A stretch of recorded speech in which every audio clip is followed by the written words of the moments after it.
warahmatullahi wabarakatuh. Kami akan menjelaskan materi tentang pengaturan ruang kelas. Yang pertama, pengertian pengaturan ruang kelas. Pengaturan dapat pula diartikan sebagai pengelolaan. Menurut Winata Putra menyatakan bahwa pengelolaan kelas adalah serangkaian kegiatan guru yang ditunjukkan untuk mendorong munculnya tingkah laku siswa yang diharapkan dan menghilangkan tingkah laku siswa yang tidak diharapkan. Menciptakan hubungan interpersonal yang baik dan iklim sosial emosional yang positif, serta menciptakan dan memelihara organisasi yang produktif dan efektif. Yang kedua, pengaturan kondisi ruang kelas. Pengaturan kondisi ruang kelas dan iklim belajar, pengelolaan kelas dalam pengembangan budaya dan iklim sekolah adalah segala sesuatu yang diarahkan untuk mewujudkan suasana belajar di dalam kelas agar menjadi kondusif dan menyenangkan, serta dapat memotivasi siswa untuk belajar dengan baik sesuai dengan kemampuan. Pengelolaan kelas yang baik dapat dilakukan dengan 6 cara sebagai berikut. Yang pertama, menciptakan lingkungan fisik yang kondusif. Yang kedua, penataan ruangan belajar sebagai sentral pembelajaran. Yang ketiga, penetapan strategi pembelajaran. Yang keempat, penilaian hasil belajar. Yang kelima, pemanfaat media dan sumber belajar. Yang keenam, menciptakan proses belajar yang menyenangkan, mengasihkan, mencerdaskan, dan menguatkan. Yang ketiga, pengaturan tata ruang kelas. Pertama, ventilasi dan tata cahaya. Kondisi-kondisi yang perlu diperhatikan di dalam ruang kelas adalah A. Adanya ventilasi yang sesuai dengan ruang kelas. B. Sebaiknya tidak merokok. C. Pengaturan cahaya diperlukan. D. Cahaya yang masuk harus cukup. E. Masuknya dari arah kiri, jangan berlawanan dengan bagian depan. Yang kedua, pemeliharaan kebersihan dan penataan keindahan ruang kelas. Pertama yaitu siswa bergiliran untuk membersihkan kelas. Maksudnya adalah setiap kelas pasti terdapat jadwal piket bagi setiap siswa. Fungsi dari jadwal piket agar siswa bisa bergiliran atau bergantian dalam membersihkan kelas. Fungsinya agar siswa dapat belajar dengan kondisi kelas yang bersih setiap harinya. Yang selanjutnya, guru memeriksa kebersihan dan ketertiban kelas.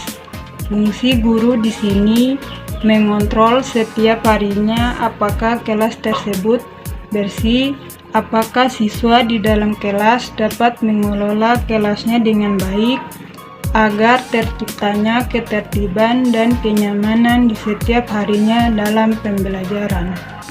Yang selanjutnya, poin ketiga adalah penataan keindahan.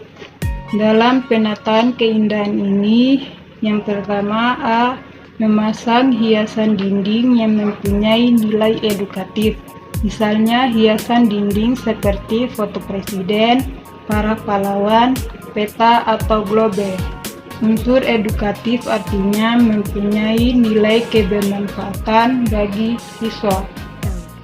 Yang selanjutnya poin B yaitu mengatur tempat duduk, lemari, rak buku, dan semacamnya secara rapi, agar dalam belajar bisa nyaman.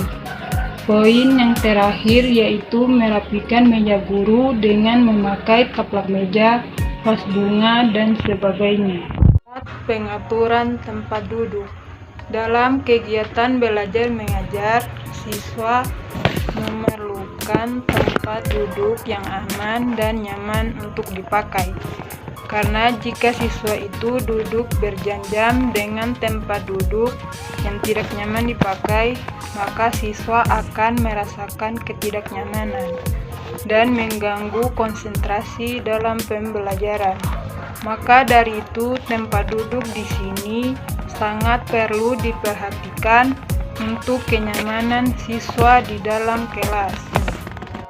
Tempat duduk yang baik bagi siswa dan guru harus memperhatikan hal-hal berikut. 1. Yang pertama, dari segi keamanan.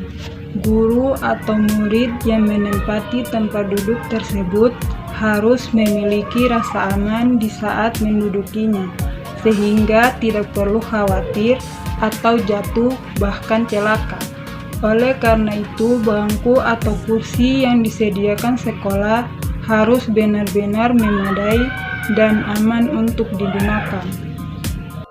Kedua, dari segi kenyamanan.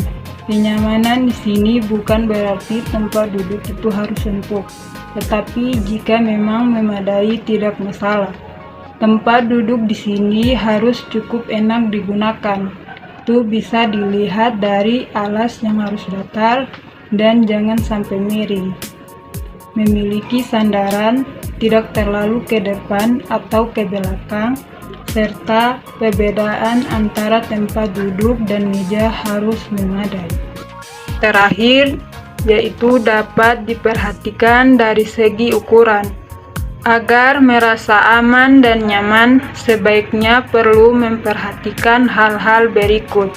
Yang pertama, meja atau kursi guru lebih tinggi dibandingkan meja dan kursi siswa, karena untuk berguna guru mudah memantau dan mengawasi kegiatan siswa dalam kegiatan belajar mengajar di kelas.